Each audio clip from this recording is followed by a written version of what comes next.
Финиширует 2019 год, и мы снова с вами. Физкульт, привет, Якутск.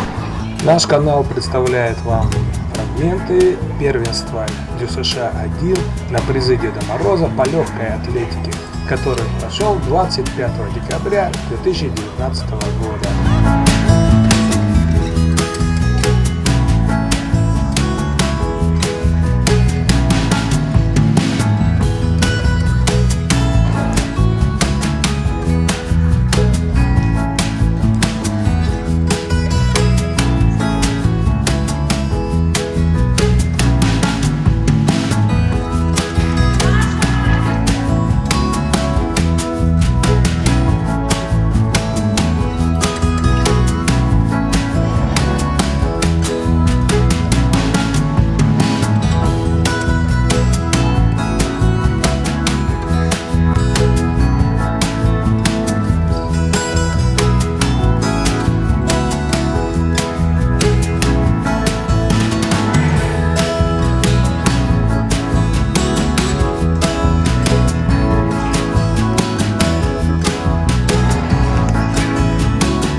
А на сегодня все. С вами был Сергей Конов. Желаем вам всего самого хорошего в новом году, новых побед. И главное, здоровья.